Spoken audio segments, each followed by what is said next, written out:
ধর্মীয় পরিচয়কে আর যেন কেউ তাদের হীন স্বার্থে ব্যবহার করতে না পারে সে ব্যাপারে সতর্ক থাকতে সনাতন ধর্মাবলম্বীদের ওপর আহ্বান জানিয়েছেন বিএনপির ভারপ্রাপ্ত চেয়ারম্যান তারেক রহমান।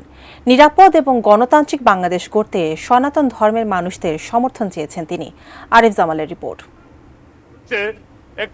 শুক্রবার চট্টগ্রামে জন্মাষ্টমী উদযাপন কমিটি বাংলাদেশের কেন্দ্রীয় দ্বিবার্ষিক সম্মেলনে লন্ডন থেকে ভার্চুয়ালি যুক্ত হন বিএনপির ভারপ্রাপ্ত চেয়ারম্যান তারেক রহমান। এ সময় তিনি অভিযোগ করেন, গত 17 বছরে এই সংগঠন এবং সনাতন ধর্মের লোকদের রাজনৈতিকভাবে ব্যবহার করা হয়েছে।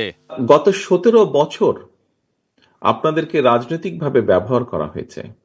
সত্যিকার অর্থেই এই গভীর সত্যটি যদি আপনারা অর্থাৎ সনাতনী ধর্মের অনুসারীগণ বুঝতে পেরে থাকেন, অবশ্যই এটি আপনাদের জন্য একটি গুরুত্বপূর্ণ উপলব্ধি।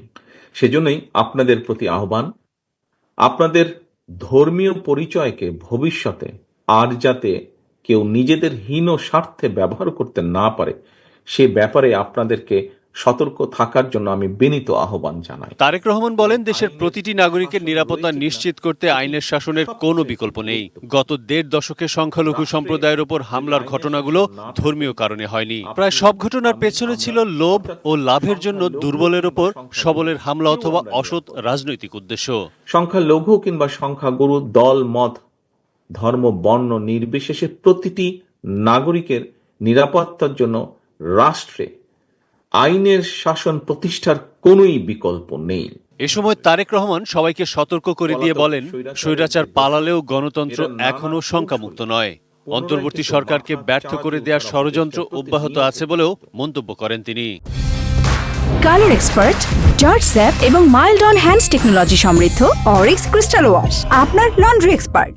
জনগণের প্রত্যক্ষ ভোটে নির্বাচিত জনপ্রতিনিধিদের দ্বারা জনগণের প্রতি দায়বদ্ধ সংসদ এবং সরকার যতক্ষণ না গঠিত হবে ততক্ষণ পর্যন্ত কিন্তু গণতন্ত্র ঝুঁকি মুক্ত নয়।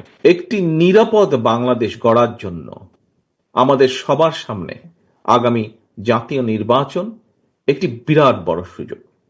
এই সুযোগকে কাজে লাগিয়ে ধর্ম, বর্ণ নির্বিশেষে সকলের জন্য একটি নিরাপদ গণতান্ত্রিক দেশ গড়ার জন্য বিএনপি আপনাদের সমর্থন এবং সহযোগিতা চায়। আরিফ জামাল, এটি নিউজ, ঢাকা।